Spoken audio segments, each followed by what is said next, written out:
bookworms, welcome back to my channel and to another review. Today I'll be talking about A Great and Terrible Beauty by Liba Bry. This book takes place in the late 19th century and our protagonist is a young girl called Gemma, who is an English woman who lived most of her life in India, but after her mother dies, she's sent to a finishing school for girls in England. And she makes some friends and some enemies, as you do, but Gemma also has a secret. Every now and then she gets visions of the future that she can control. But when her and her new friends discover a diary of another young girl who also had visions similarly to Gemma, this leads them to an entire new world of power and magic, both good and bad. So when I started reading this book, I wasn't really sure what to make of it because I wasn't sure what the target audience was.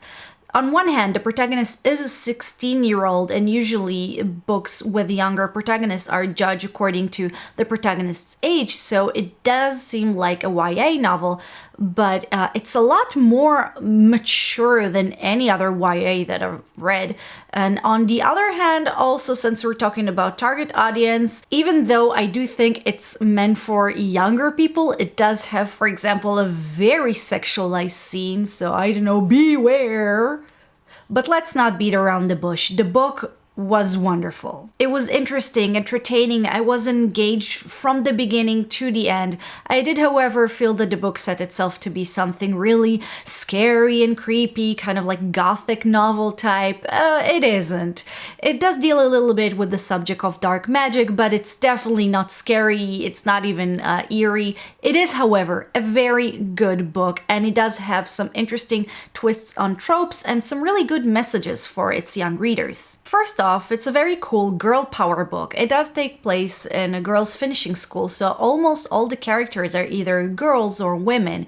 It talks about the camaraderie and the special bond that can be between women and the themes of female independence, which are still relevant today. And remember, this book takes place in the 19th century, where propriety seems to be the most important thing for young women whose sole purpose is to become a pleasant and good wife to a man that their family will choose for them. The themes of witchcraft play into it as well. We have two magical groups here in a way, one represented by men and the other by women, and the men think that they should be the ones ruling the magic because they are the stronger ones and women cannot be trusted. Women at the time were considered very emotional and weak and irresponsible. And by taking charge of the magic and not let themselves be ruled by men, these women, these witches, found independence.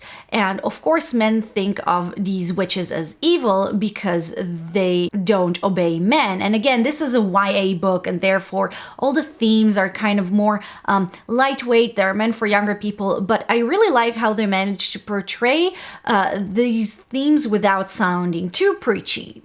Most of the times, you do have some very on-the-nose teenage rebellion girls saying stuff like, why couldn't we choose with whom to marry? Why can only men do this and that? But other than these, then yeah, it's great. Another really cool theme here is the fact that we are all both bad and good. The book deals a lot with this issue of good versus evil, but it's not that obvious. It's never black or white.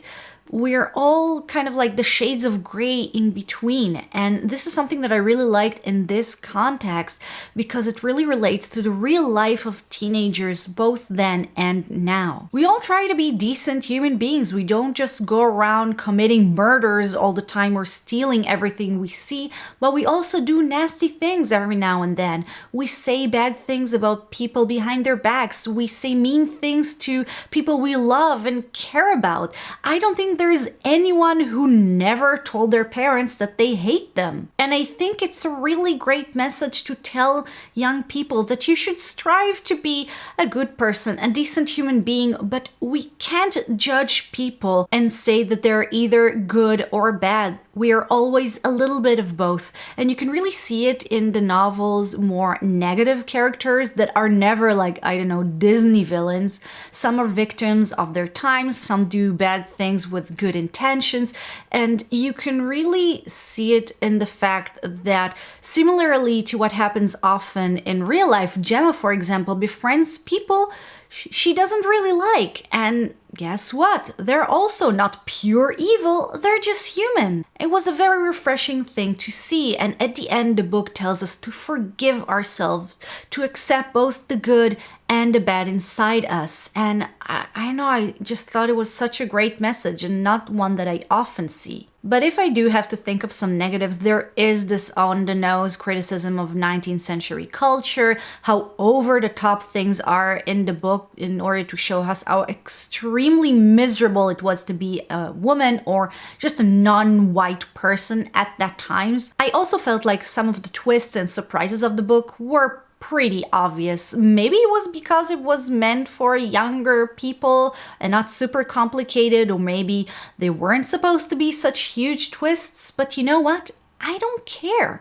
I really enjoyed this book. When you acknowledge the less than perfect aspect of a book, but still it doesn't diminish your enjoyment of it, it says something. So those were my thoughts of A Great and Terrible Beauty, which is a first book of a trilogy. So if you've read the other books, please let me know down below what you think of them, but no spoilers. And that's it, guys. Thank you very much for watching this video. If you like it, please don't forget to click the like button and to subscribe to my channel if you dare. And also write down in the comment section what is the most mature YA novel that you can recommend to our little community. Again, guys, thank you very much for watching, and I'll see you in the next video. Bye bye.